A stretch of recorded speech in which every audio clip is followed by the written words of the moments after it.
Olá, povo de Deus, boa noite, a paz do Senhor Jesus. Estamos de volta com mais uma live na nossa série Provérbios, amém? Hoje nós estamos no capítulo 20.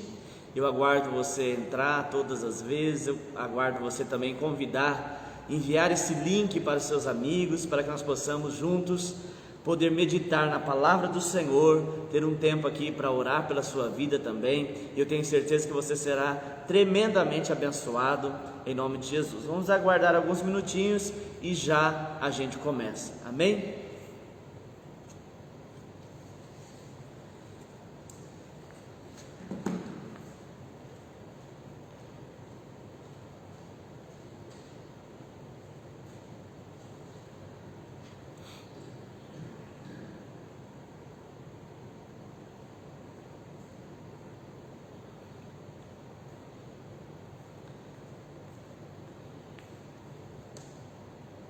Obrigado.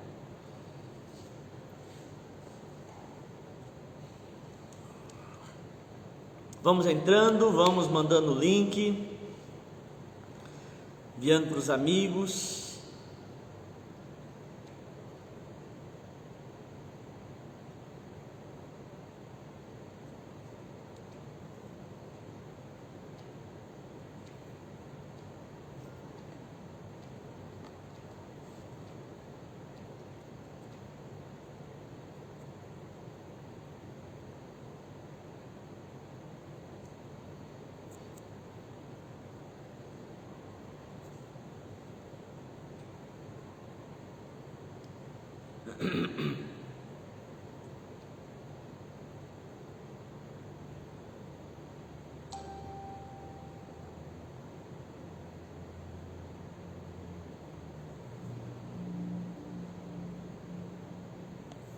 Amém, vamos começar, queridos. Já tem alguns irmãos aqui. Como eu peço sempre, compartilhe o link para que outras pessoas possam ser abençoadas com essa palavra, outras pessoas possam também desfrutar daquilo que Deus tem para ministrar aos nossos corações nesse dia, amém? Como eu falei, nós estamos aqui no livro de Provérbios, capítulo 20, já estamos no capítulo 20, toda quarta-feira nossa live da série de Provérbios, desde o capítulo 1 até agora, nós estamos meditando na palavra do Senhor, amém? Você que tem a sua Bíblia, você que gosta de acompanhar, aliás, se faz necessário, é importante que você acompanhe, para que você possa acompanhar com a gente junto, né? Com a sua Bíblia, pelo celular ou impressa, né? A sua Bíblia aí. Então, pega a sua Bíblia, vamos meditar na palavra do Senhor, amém? Vamos orar para que Deus ministre, para que Deus fale aos nossos corações, amém? Senhor Deus, muito obrigado por esse dia, obrigado, Senhor, porque o Senhor tem sido um Deus bom para nós. Senhor, obrigado, Senhor, porque a sua misericórdia, Senhor, está sobre a nossa vida. Obrigado pelo teu amor, Senhor, obrigado pelo milagre, pela bênção, obrigado, Senhor, pelo sustento de cada dia, obrigado por tudo aquilo que o Senhor tem feito, Senhor, nas nossas vidas. Nós te damos todo louvor, toda honra e glória. Declaramos, Senhor, e dizemos que só o Senhor é digno de ser exaltado, digno de ser adorado. Senhor, ministra o nosso coração.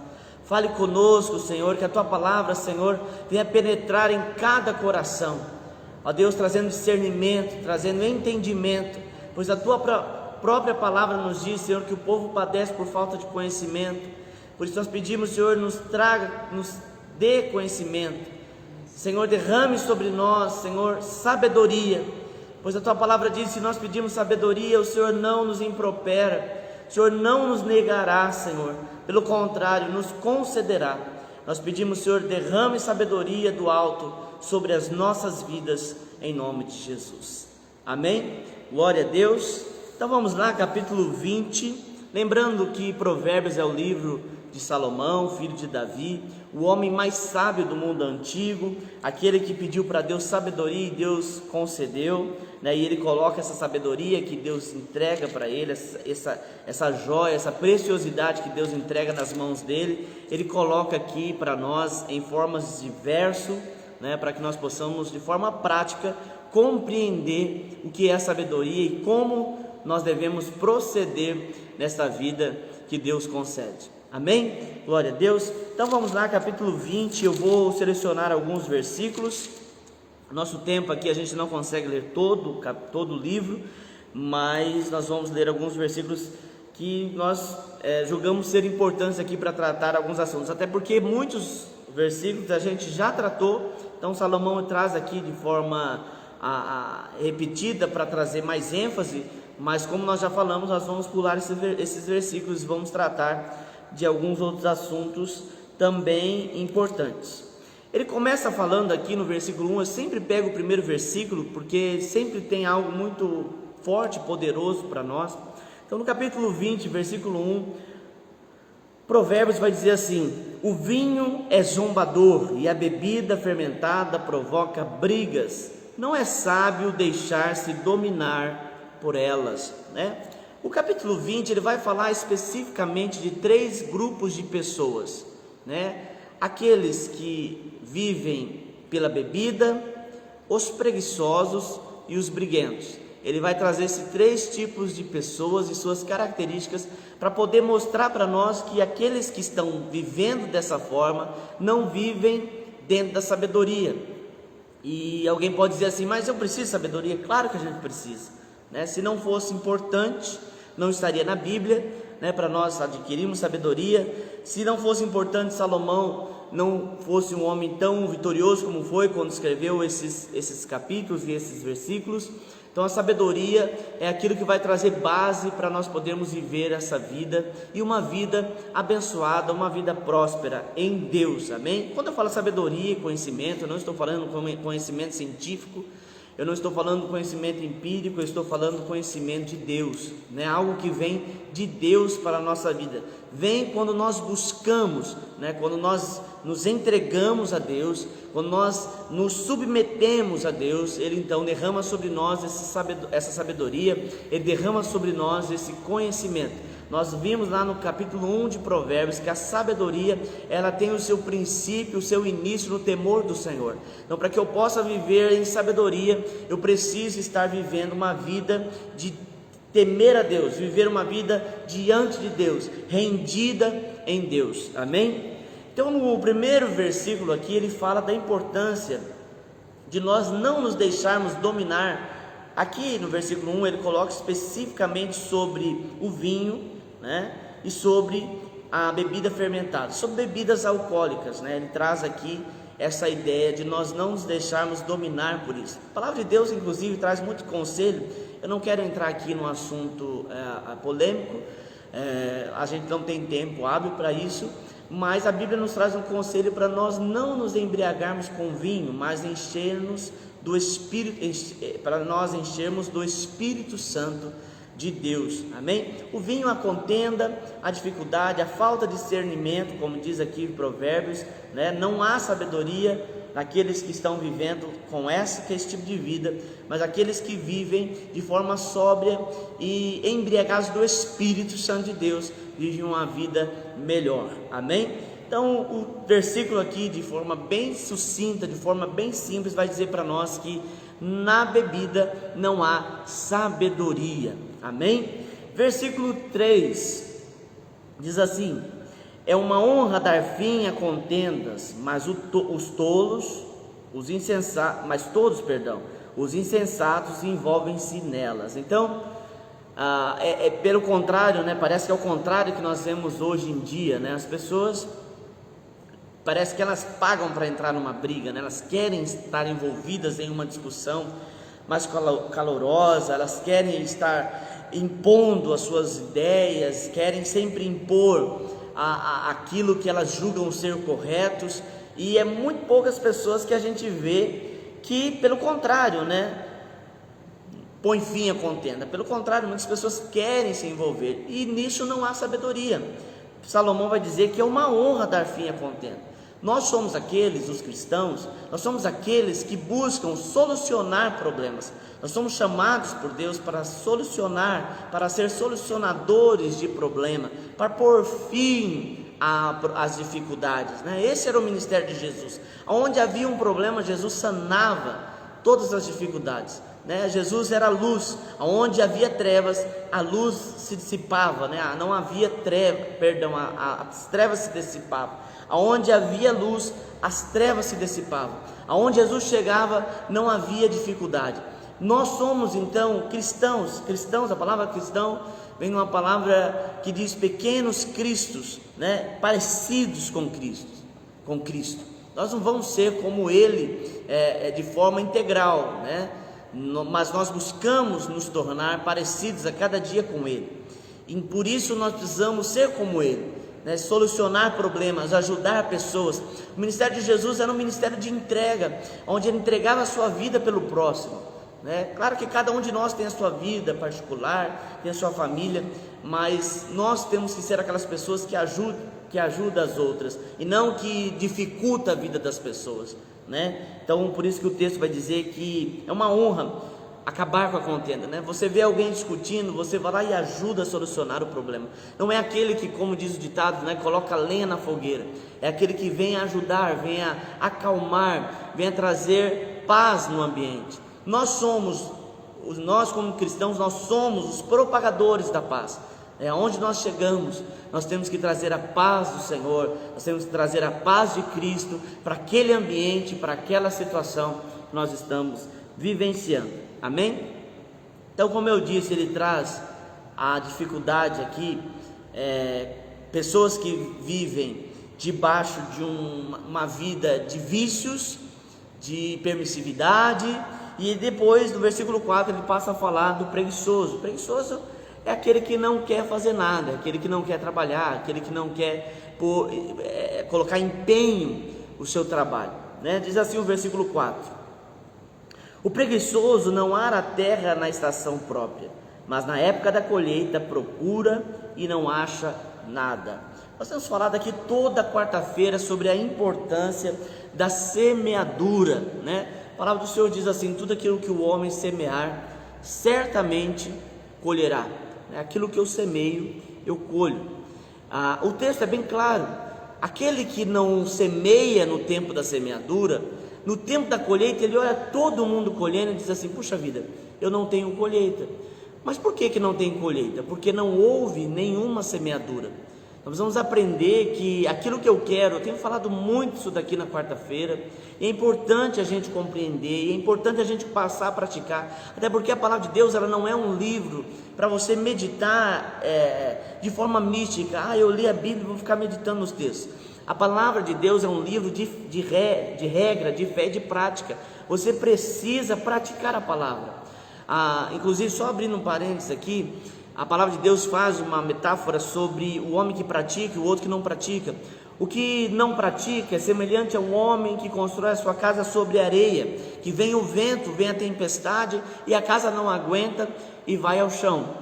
Agora, aquele que ouve a palavra do Senhor e as pratica é semelhante ao homem que constrói a sua casa sobre a rocha, que pode vir o vento, pode vir a tempestade, ele não se abala. Então há uma grande diferença de nós ouvirmos a palavra de Deus e entrar por um ouvido e sair por outro, ou receber aquilo de forma mística, ou eu receber a palavra de Deus para poder colocar em prática. Aquilo que nós ouvimos, nós temos que começar a mudar as coisas da nossa vida, começar a organizar a nossa vida, para que eu possa me adaptar segundo a palavra de Deus, amém? Então o preguiçoso, ele não quer, ele ouve todo mundo colhendo e ele fica se perguntando por que ele não está colhendo, e ele acaba se esquecendo que no tempo da colheita ele não semeou. Então aquilo que você quer para o futuro, você tem que começar a fazer agora. Nós estamos vivendo um tempo, e eu falo isso bastante, a geração do fast food, né? A geração da comida rápida. Tudo aquilo que a gente quer é muito rápido, né? A gente quer comer uma comida diferente, você liga, você pede pelo aplicativo e essa comida chega na tua casa. Tudo é muito rápido, né? E nós olhamos para o reino de Deus e queremos também adaptar esse momento que nós estamos vivendo de agilidade, onde as coisas acontecem de forma veloz. Nós queremos também que o reino de Deus seja desse jeito. Eu passo a viver uma vida com Deus agora, e eu quero que tudo aconteça. Mas a palavra de Deus nos revela que dentro do reino de Deus existe um processo, e nós precisamos compreender o processo de Deus para poder mudar agora, para poder nos posicionar agora para viver aquilo que eu quero amanhã. Se alguém espera ter um filho, é necessário gerar esse filho. Não espere alguém que o filho nasce sem ser gerado. Assim são os nossos planos, assim são os nossos projetos, assim é a nossa busca por Deus. A cada dia eu preciso subir um degrau, a cada dia eu preciso me envolver mais com Deus, a cada dia eu preciso semear. Semear o quê, pastor? Todas as vezes que a gente fala semeadura, a pessoa sempre lembra do financeiro, mas eu preciso semear tempo, eu preciso semear oração, eu preciso semear vida com Deus, eu preciso semear trabalho. Tudo aquilo que eu semeio, haverá uma colheita. Tudo aquilo que eu semeio. E interessante que a Bíblia nos revela, e também a natureza nos revela em Deus isso, que a colheita ela é sempre maior do que a semeadura. Então eu preciso semear bastante para que haja uma colheita extraordinária. Existe uma frase de Mark Murdock que diz assim: uma semente em comum gera uma colheita em comum. Se eu quero viver uma colheita extraordinária, eu preciso também fazer uma semeadura extraordinária, né? Se eu quero viver os melhores dias da minha vida amanhã, eu preciso começar hoje. Nós falamos do culto.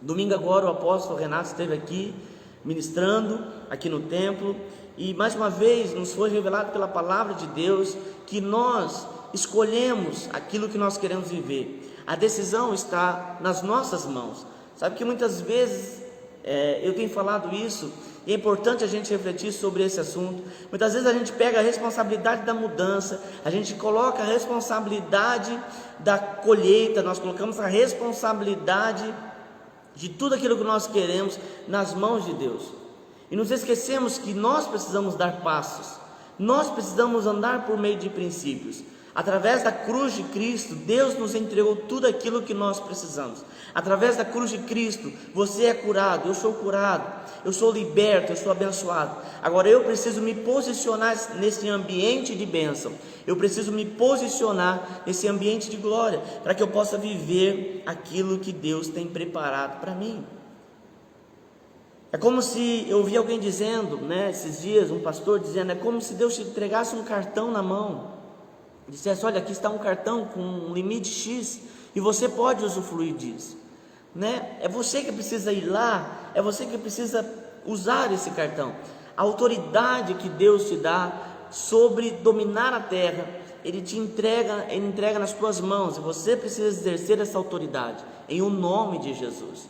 Jesus não precisa morrer na cruz novamente. Jesus não vai ficar morrendo na cruz todo dia por você.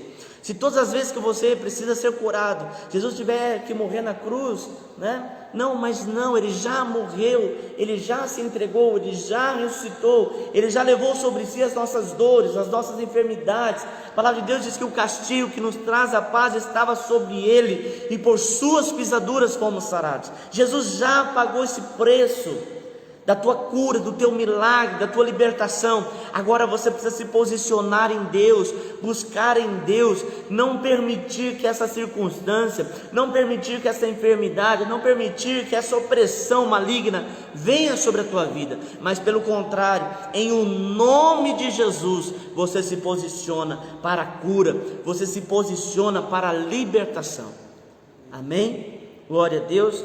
Então, aquilo que eu quero amanhã, eu preciso começar agora, eu preciso começar hoje, Vou ler novamente o versículo 4: o preguiçoso não ara a terra na estação própria, mas na época da colheita procure e não acha nada.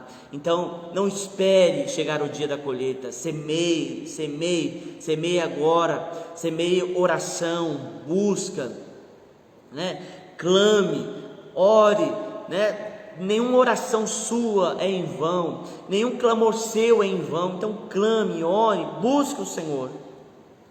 Versículo 7 diz assim: o homem justo leva uma vida íntegra, como são felizes os seus filhos.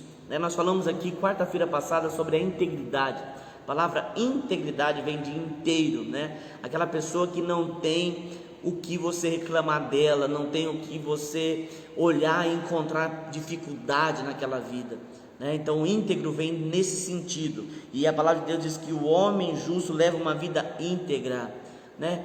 Pastor, como que é viver uma vida íntegra? A vida íntegra é eu e você que decidimos viver, é vigiando, é orando, porque cada dia nós somos levados para o pecado, né? E quando eu falo pecado, não se assuste, porque existe um problema sério entre as pessoas, que para algumas pessoas o pecado é só aquelas coisas sérias, cabeludas, mas o pecado são pequenas coisas também. Não, na Bíblia você vai olhar, não existe pecadinho e pecadão, não existe pecados de tamanhos diferentes. Nossa, esse pecado é muito sério, aquele pecado não é tão sério. Não existe isso na Bíblia. O que vai existir são consequências diferentes para pecados diferentes. Aquilo que a pessoa faz, ela vai responder por aquilo que ela praticou, né? Assim como é a nossa lei, né? Se você comete um furto, existe uma determinada punição. Se você comete um roubo, é outra punição. Então, assim é o pecado. O pecado, ele tem as suas consequências variadas, mas todo pecado é pecado e nos afasta da presença de Deus. Por isso Cantares vai falar: apanha minhas raposinhas que estão no meio da vinha. São pequenas coisas que estão muitas vezes na nossa vida, que nos afasta, nos impede de viver uma vida feliz em Deus. Por isso que o texto vai dizer: o justo leva uma vida íntegra, né? Eu procuro viver integridade, vigiando. É fácil viver uma vida íntegra? Não, porque você tem que estar com seus ouvidos atentos, com seus olhos atentos, para que você não caia no engano, né? Olhando o tempo todo para praticar a justiça. A justiça não é algo que você coloca no automático. Você precisa ter domínio da sua vida para que você pratique a justiça, para que você não seja injusto, para que você não viva no engano ou enganando. Quando eu falo viver no engano, não é só ser enganado, é também enganar. Não é só ser injusto, é ser injusto com o outro também. Não é receber injustiça, é ser injusto com o outro. Amém? Versículo 10: pesos adulterados e medidas falsificadas são coisas que o Senhor detesta. Esse versículo 10 tem ligação com o versículo 7. O justo vive uma vida íntegra, e aqui o texto está falando que Deus detesta o defraudar, o enganar, né? a falsidade. E o versículo 10 é quase o mesmo versículo 23, que vai dizer: o Senhor detesta pesos adulterados e a balança falsificadas não o agradam, né? Ah, pastor, é a balança propriamente dito? Não, é o engano. Deus não se agrada. Deus detesta, diz o versículo 10, pessoas que tentam enganar pessoas, que tentam passar a perna. Para a pessoa que pratica isso, ela acha que está tendo um lucro, né? Mas esse lucro, diz a palavra de Deus, que é algo momentâneo. A palavra de Deus inclusive vai dizer que aquilo que tem início na ganância, né, que o seu princípio, no versículo 21, eu gostaria de elencar isso aqui. No versículo 21 diz: a herança que se obtém com ganância no princípio, no final não será abençoada. Aquele que engana para obter lucro, aquele que defrauda, aquele que passa por uma mentira para poder obter vantagens, esse não vai ser abençoado. Pastor, o senhor está dizendo, o senhor que está amaldiçoando? Não, é a palavra de Deus que está dizendo isso, é a palavra de Deus que está amaldiçoando. Pastor, a palavra de Deus amaldiçoa? Sim, porque inclusive a maldição é criada pela palavra de Deus. Deus diz assim que Ele coloca diante de nós o caminho da bênção e da maldição. O diabo ele não tem poder para criar nada. Deus estabelece um caminho de bênção e Deus também estabelece o caminho da maldição. Se eu quero viver, sabe que as pessoas têm uma visão, deixa eu abrir um parênteses aqui, uma visão distorcida do amor de Deus. As pessoas têm uma noção do amor de Deus como é o amor dos pais de hoje, né? Qual é o amor dos pais? A maioria dos pais, tenho certeza que você conhece um pai e uma mãe que ama o seu filho a tal ponto, né? E eu vou dizer que ama entre aspas, a tal ponto que não importa o que os seus filhos façam, não importa se é certo ou se é errado, eles sempre vão apoiar, seja o certo, seja o errado, eles vão estar apoiando. Isso é amor? Para o mundo é amor, mas biblicamente não é esse tipo de amor que Deus tem. Não é um amor que não importa o que você faça, Ele vai continuar te amando. Não é um amor que se você está fora dos caminhos do Senhor, Ele vai continuar te abençoando. Não é isso. O amor de Deus, Ele caminha por meio de princípios. A palavra de Deus, o reino de Deus, ele é estabelecido pelos princípios. Se eu ando nos princípios da palavra do Senhor, eu então sou abençoado, né? E outra coisa, amar não significa que você vai fazer tudo por aquela pessoa. O fato de Deus te amar não significa que Ele vai te abençoar em áreas que você não cumpre princípios. É como se Deus, aliás, Deus estabelecendo um princípio para determinada bênção. Se você anda por meio daquele princípio, você alcança essa bênção. A gente aprende quando a gente estuda a palavra de Deus, que para toda promessa existe uma condição. Deus estabeleceu dessa forma, né? Não é uma questão de oração, é uma questão de você entender. Se você entende que toda promessa existe uma condição, então você passa a atuar naquela condição, você passa a cumprir aquela condição e você estará dentro da promessa. Lembra quando Deus chama Abraão, lá no capítulo 12 de Gênesis? Deus diz: Abraão, sai da tua terra, da tua parentela e vai para a terra que eu te mostrarei. Aí o Senhor vai dizer para ele: em ti serão benditas todas as famílias da terra, multiplicarei a tua descendência como o pó da terra. E o Senhor começa a abençoar. Mas qual foi a condição? Sair da terra e da parentela. Então, para toda promessa que Deus estabelece na tua vida, existe uma condição. Eu e você, nós precisamos ouvir de Deus aquilo que Ele está nos dando de ordem, aquilo que Ele está nos dando de orientação, aquilo que Ele está nos dando de princípio, e passarmos a obedecer, a caminhar pelos princípios do Senhor. E quando eu então ouço, quando eu passo a viver nos princípios do Senhor, eu vivo a dimensão da promessa. Amém? Você está entendendo isso? Eu creio que você está, porque o Espírito Santo revela, o Espírito Santo ministra ao teu coração. Amém? Vamos lá, versículo 11. A gente poderia ficar aqui só no versículo 10, né? Mas tem que continuar. Versículo 11 vai dizer assim: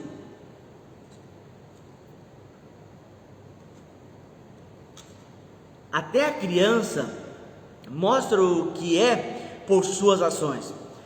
O seu procedimento revelará se ela é pura e justa. Olha que importante, né? Isso aqui está ligado à hipocrisia. A hipocrisia, ela é algo que Jesus, é uma coisa que Jesus mais combateu quando esteve aqui entre nós. Porque na época que Jesus veio, havia muita hipocrisia. Muitas pessoas que se diziam religiosas, mas não andavam com Deus, apenas cumpriam rituais, né? Rituais, entre aspas, sagrados, que na verdade Deus não estava naquilo, né? Eu falo sempre que quando Jesus opera o milagre em Caná da Galileia, ele usa as talhas da purificação. Havia uma regra de que para que o judeu se alimentasse, ele tinha que lavar a mão nas talhas, e eram 7 talhas. Ele lavava a mão 1, 2, 3, 4, 5, até 7 vezes para poder se alimentar. Isso parece até uma regra interessante, né? Cumprir esses rituais, mas não passavam de rituais. Quando Jesus veio na terra, Ele não escolheu os sacerdotes daquela época. Pelo contrário, Ele olhou e viu homens comuns que estavam disponíveis, que estavam com seu coração propenso à mudança, à transformação, estavam sensíveis à sua voz. A religiosidade, ela nos afasta da sensibilidade do Espírito, porque é muito mais fácil ser religioso, é muito mais fácil cumprir regra por regra, porque eu olho e começo a colocar minha vida no automático, eu cumpro.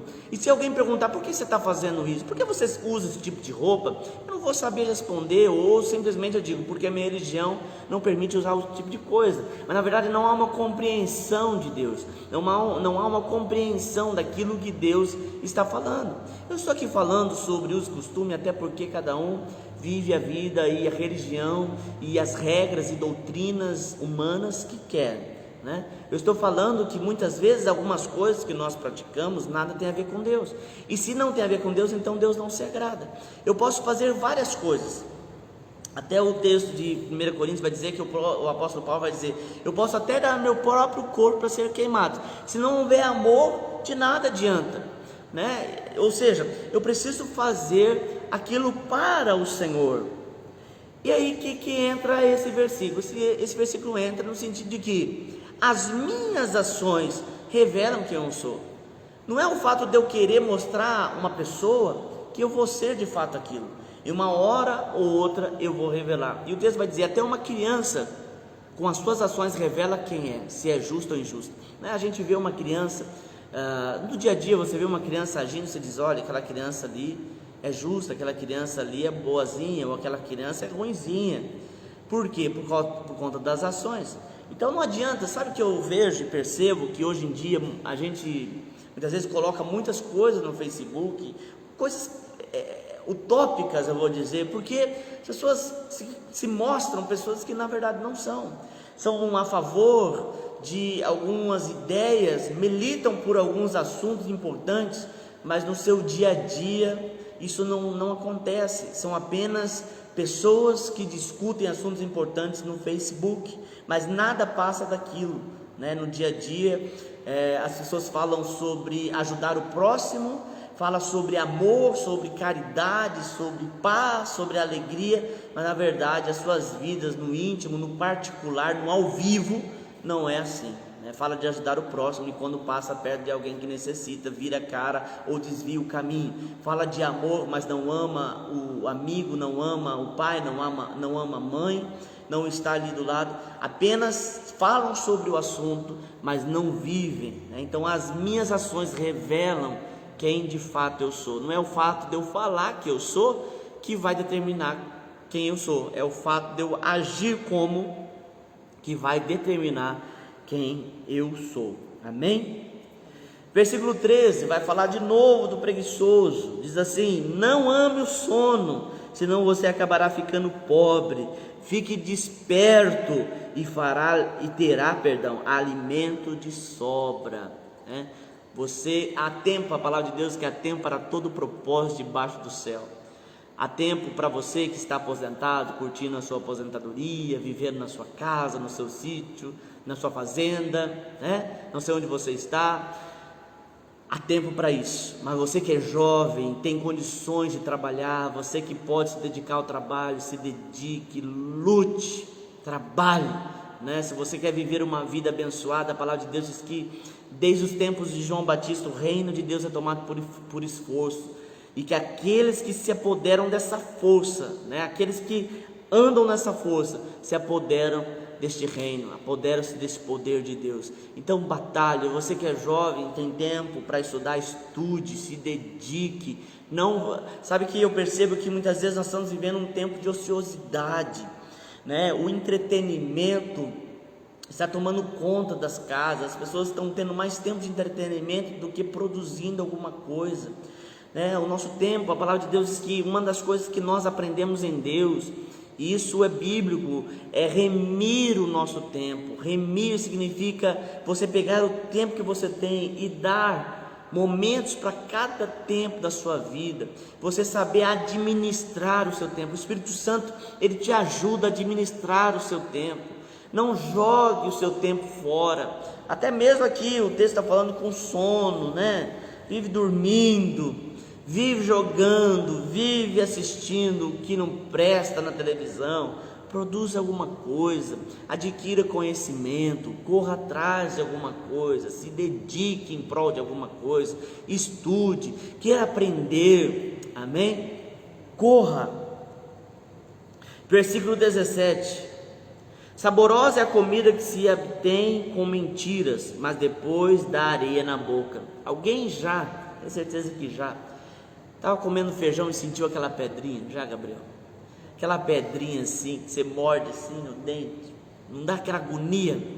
A Bíblia fala que a comida que ela é obtida através da mentira, ela é até saborosa no começo, mas no fim parece pedra, parece areia na boca, Então, mais uma vez, o sábio nos traz aqui a importância de nós não termos vantagens, não obtermos vantagens, lucros, acharmos que estamos tendo lucro, por meio de mentira, de engano, balança falsa, porque primeiro, Deus não se agrada, porque segundo, isso terá um fim, e esse fim não é bom. Então, para nós entendermos, tudo aquilo que eu faço, existe uma consequência. Não pense alguém, isso é a palavra de Deus que vai dizer, que todas as suas ações corruptas, todas as suas ações enganosas não terão resposta. Todas as nossas ações terão resposta. Em um tempo curto ou um pouco mais longo, mas todos nós receberemos, né, o nosso devido quinhão, a nossa porção naquilo que nós estamos produzindo, naquilo que nós estamos semeando, amém? Seja algo bom ou ruim, nós vamos ter uma colheita, amém? Versículo 19, estou pulando muitos versículos porque o texto é longo, eu peço que você medite aí na sua casa, tá? Versículo 19 vai dizer assim: quem vive contando casos não guarda segredo, por isso evite quem fala demais. Olha que segredo importante, a gente sabe disso, mas quantas vezes a gente acaba falando coisas que não deveria para pessoas que vivem falando, né, pelos cotovelos, né? Cuidado com quem você... A Bíblia não te obriga a andar com pessoas, a Bíblia inclusive ela te orienta a andar com pessoas certas, você que escolhe as pessoas com quem você anda. Cuidado, porque tem pessoas que se passam por amigos teus, e você abre o teu coração, e você vive contando os teus segredos, os teus planos para essas pessoas, e essas pessoas na verdade estão enganando você. Cuidado, pastor, mas como que eu sei? A palavra de Deus diz que um dos dons que o Senhor nos concede é discernimento de espírito. Busque no Senhor discernimento. A palavra de Deus também ela traz discernimento para a tua vida. Cuidado com pessoas que você acha que estão te ajudando, quando na verdade estão sugando a tua vida. Cuidado, não ande com essas pessoas. Credo, pastor, Deus não faz acepção de pessoas. Eu não estou falando para você fazer acepção de pessoas, eu estou falando para você fazer acepção de amizades. Sai fora, você não é obrigado a andar com esse tipo de gente. Você escolhe com quem você anda. Ande com pessoas que te ajudam nos caminhos do Senhor, pessoas que quando você está caído, eles te levantam, e não aqueles que quando você está caído, eles te levam para a noitada. Não aquele quando você está doente, quando você está mal, doente da alma, quando você está mal, eles te levam para curtir a noite. Não, isso daí não é teu amigo. O teu amigo é aquele que está com você, está dizendo: olha, você está errado, ó, isso vai passar, vamos estar junto. Cuidado, cuidado. A palavra de Deus nos mostra que o diabo engana até aqueles que são do Senhor. A palavra de Deus diz que o diabo até se disfarça em anjo de luz. Cuidado, nem tudo aquilo que parece ser bom de fato é. Por isso que você tem que ter discernimento, você precisa ter entendimento, você precisa estar com os teus olhos filtrados pela palavra de Deus, teus ouvidos filtrados pela palavra de Deus, para você não cair em qualquer conversa, para você não olhar e ver aquilo que não é de fato. Amém? Cuidado, querido. Versículo 21 nós já falamos. Versículo 22: não diga, eu farei pagar pelo mal que me fez. Espere pelo Senhor, e Ele dará a vitória a você. Aqui o texto da palavra de Deus está falando daquela pessoa vingativa, que guarda rancor, né? Que quer fazer justiça com as suas próprias mãos. Até a palavra de Deus diz que quando alguém nos ofende, fala algo sobre nós, não é para nós nos irarmos, mas é para nós nos entregarmos à ira do Senhor. É Deus quem faz. A diferença daqueles que andam com Deus é isso: eles sabem que Deus está cuidando de tudo. Até o versículo vai dizer aqui, olha, não diga assim, eu vou fazer você pagar. Não, espere pelo Senhor e Ele dará vitória para você. Se você, sabe que tem muitas pessoas que querem ver a sua justiça própria, né? Querem ser justificados, mas na verdade é Deus que opera. Se você está correto de fato, se você está agindo debaixo da justiça, não há nenhuma justiça que não seja revelada, e não há nenhuma injustiça também que não seja revelada. Continue vivendo a sua vida, ande com Deus, não queira correr atrás de fazer pessoas pagar, porque você vai estar no mesmo nível. Sabe que tem pessoas que te ofendem, você quer chegar no mesmo nível, você também quer ofender, que erram com você, então você quer fazer a pessoa pagar, você se torna cúmplice naquele pecado. Não faça isso. Ore, entrega diante do Senhor, e é Deus quem vai te justificar. Amém? Versículo 23, só mais 2 versículos a gente já encerra. Versículo 23: o Senhor detesta as pesas adulteradas, eu também já falei, né? E balanças falsificadas não o agradam. Não é que Deus está falando do engano, a pessoa quer obter lucro pelo engano, né? Versículo 24: os passos do homem são dirigidos pelo Senhor, como poderia alguém discernir o seu próprio caminho? Mais uma vez, o sábio Salomão está trazendo para nós aqui a importância de nós estarmos em Deus. Porque como que pode, como ele vai dizer assim, como poderia alguém discernir o seu próprio caminho? Nós não conseguimos nem escolher, irmãos, coisas simples, né? Quantas vezes você já escolheu, você pegou aquele menu, aquele cardápio no restaurante, você foi lá e olhou pelo cardápio, né? Às vezes você é igual eu, você vai lá e olha a foto, e você olha a foto e diz assim, isso aqui parece ser bom, e você pede aquilo. De repente, quando chega, você olha e fala, mas não era isso que eu tinha pedido. Era, só que a sua visão foi distorcida por aquela foto ilustrativa, né? O seu cérebro se deixou ser apaixonado, embriagado por aquela imagem, e aí você põe aquilo na boca, aquilo é ruim. A gente não sabe nem escolher a comida que a gente precisa comer. A gente faz escolhas ruins, que dirá o nosso futuro. Quem melhor do que Deus para poder escolher ou determinar o seu futuro? Parece que quando a gente diz assim, que Deus é egoísta em nós nos entregarmos a Ele para dirigir a nossa vida, eu vou dizer para você, isso não é egoísmo, isso é cuidado. Porque Deus, a palavra de Deus nos revela que Deus conhece as nossas vidas desde quando nós éramos uma substância ainda informe, como dizia Davi. E Deus já tinha escrito no seu livro todos os dias da nossa vida, quando nenhum deles ainda existiam. Deus escreveu uma história para você, e você pode ter certeza que essa história que Deus escreveu é uma história de bênção, é uma história de vitória, é uma história onde tudo acaba bem, é uma história onde só há caminhos de conquista e de vitória.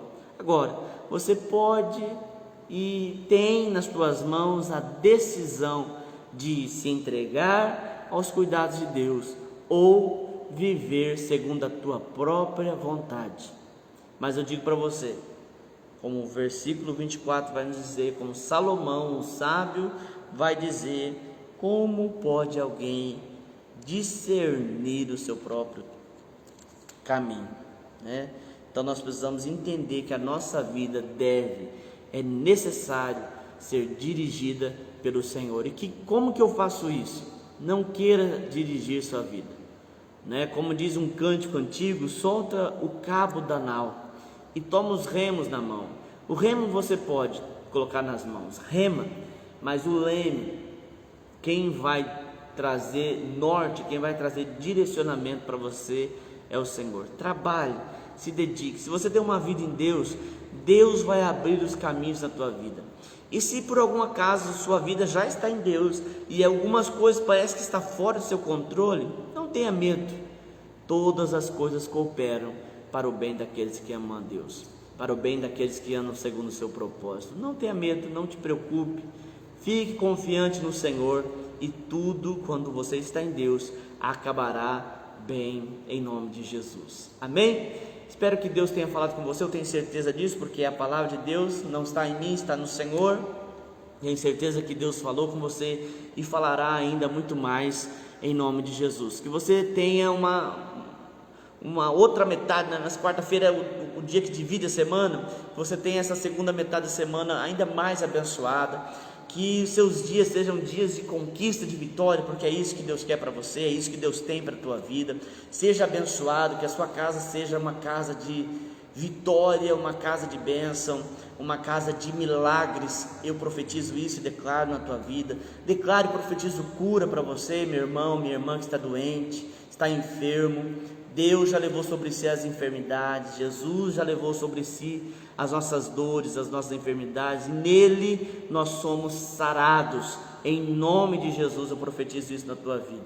Você, meu irmão, que está precisando de um discernimento de Deus para tomar uma decisão importante, entrega a tua vida ao Senhor, confia nele, o mais Ele tudo fará na tua vida.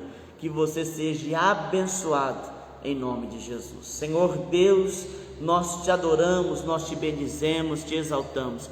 Muito obrigado, Senhor, obrigado por esse dia, obrigado pela oportunidade que nós temos de estar, Senhor, diante de Ti, para poder compartilhar da Tua palavra. Seja exaltado, seja adorado. Eu peço agora, Senhor, abençoe meu irmão, abençoe a minha irmã, com toda sorte de bênção agora nas regiões celestiais. Em nome de Jesus, que o teu filho, Senhor, que a tua filha seja abençoado, em nome de Jesus. Todo louvor, Senhor, toda honra e glória seja dada a ti, que é Rei dos reis e Senhor dos senhores. Que Deus te abençoe. Aqui presencial na igreja nós temos culto, na terça oração, sexta celebração e domingo também celebração, os 3 cultos às 19 horas aqui na igreja. Venha, vamos buscar a presença do Senhor, amém? Que Deus te abençoe em nome de Jesus. Fique na paz do Senhor.